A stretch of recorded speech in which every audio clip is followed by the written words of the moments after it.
이번에는 후유장애를 입은 신체의 부상 정도를 확인하기 위한 신체감정신청서 작성 방법을 알아볼 텐데요. 영상을 끝까지 시청하시면 신체감정신청이란 무엇인지, 사례를 통하여 어떠한 경우에 신체감정신청을 할 수 있는지, 신청할 때 알아야 할 사항은 무엇이 있는지 알아보고, 신청서는 어떻게 작성하는지, 필요한 첨부 서류는 무엇인지 확인하여 신청서를 작성할 수 있습니다. 그리고 샘플과 함께 영상을 시청하시면 내용들을 더욱 쉽게 이해할 수 있습니다. 상대방의 고의 또는 과실로 나의 신체에 부상이 발생하였다면 나의 부상으로 인하여 발생되는 손해를 상대방에게 청구할 수 있는데요. 만일 부상이 심각하여 후유장애가 남게 된다면 후유장애로 인하여 노동능력이 상실된 만큼 돈으로 환산하여 상대방에게 손해배상을 청구할 수 있습니다.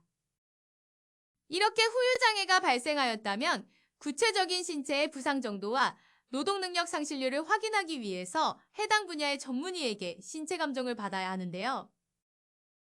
그럼 이번 영상에서는 신체감정 신청서 작성 방법에 대하여 알아보도록 하겠습니다.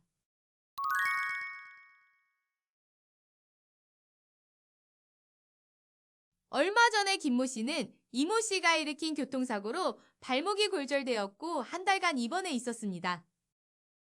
이모 씨는 김모 씨에게 합의금을 지급하기로 약속하였으나 사정이 어렵다는 이유로 약속을 지키지 않았고 결국 김모 씨는 이모 씨를 상대로 손해배상 청구 소송을 제기하였는데요. 김모 씨는 이모 씨에게 손해배상을 청구하기 위해서는 신체 감정이 필요하다는 이야기를 듣고 신체 감정 신청서를 작성하려고 합니다.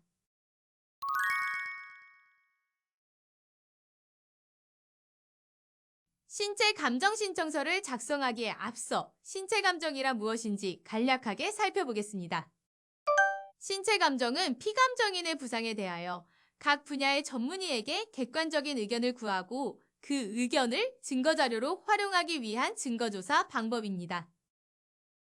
그래서 감정이 필요하다고 생각하는 당사자는 변론 기일 전에 감정이 필요한 이유를 기재한 신체 감정 신청서를 법원에 제출하고 법원으로부터 신체 감정 신청을 인용받아야 합니다.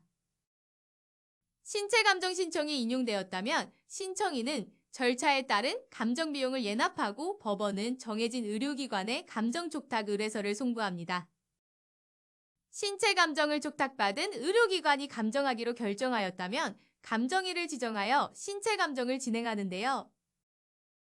감정이 모두 완료되면 의료기관은 신체 감정서를 법원에 제출하므로 소송의 당사자들은 해당 감정서를 통하여 각자의 주장을 입증할 수 있습니다. 이러한 신체 감정 신청은 정해진 신청 요건이 없지만 법원이 신청인의 신체 감정 신청이 타당한지 판단하기 때문에 모든 신청이 채택되는 것은 아닙니다. 그리고 신체 감정이 한번 이루어진 다음에는 특별한 사정이 없는 한 재감정 신청은 채택되지 않기 때문에 신체 감정 신청을 할 때에는 감정할 사항을 잘 파악하여 신청하는 것이 좋습니다.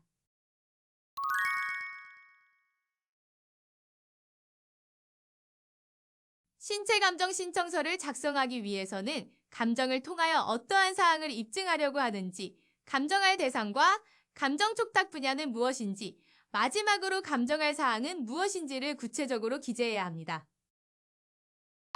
감정 신청서를 작성하기 위해서는 가장 먼저 진행 중인 소송의 사건 번호와 원고와 피고의 인적 사항을 기재합니다.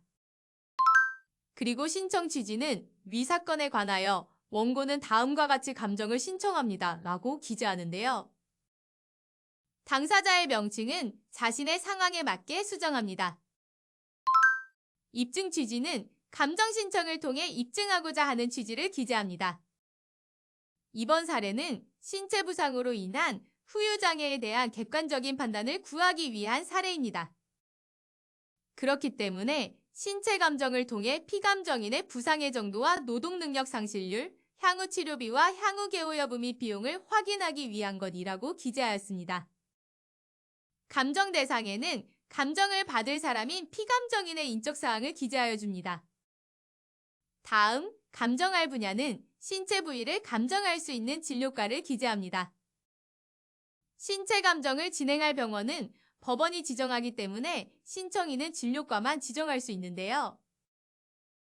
그래서 이번 영상에 첨부된 신체진료 감정 목록 파일을 보고 나에게 필요한 진료과를 찾아 기재하여 줍니다.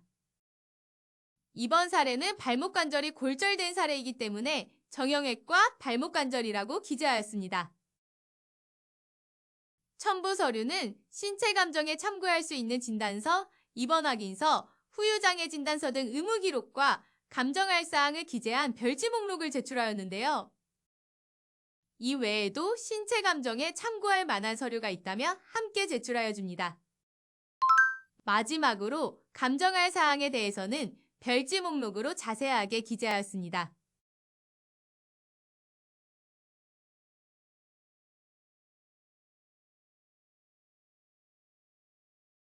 감정할 사항은 부상 부위나 입증하려고 하는 쟁점에 따라 다르게 신청해야 하는데요.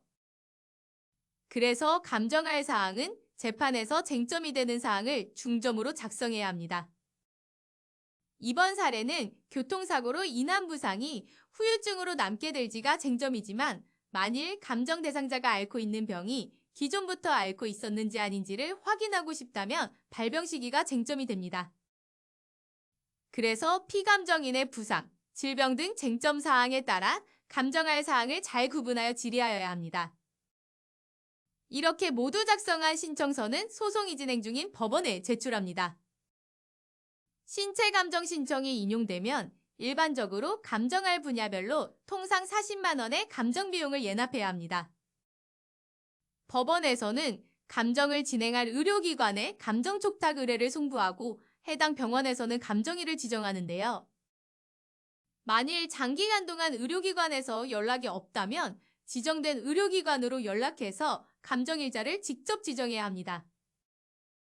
간혹 의료기관에서 감정하기 곤란한 경우에는 감정촉탁을 반려하는데요. 그러면 법원은 다시 다른 의료기관에 감정촉탁을 보내게 됩니다.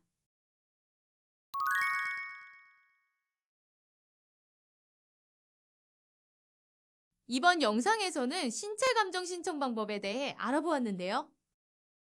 이해가 되셨나요? 여러분들도 신체 감정을 통하여 전문의에게 나의 부상에 대한 객관적인 판단을 구하고 전문의의 의견을 증거자료로 활용하여 나의 주장을 입증할 수 있으며 상실된 노동 능력만큼의 손해배상금을 상대방에게 청구할 수 있습니다. 그럼 여러분들도 각자 상황에 맞게 신청서를 작성해 보세요.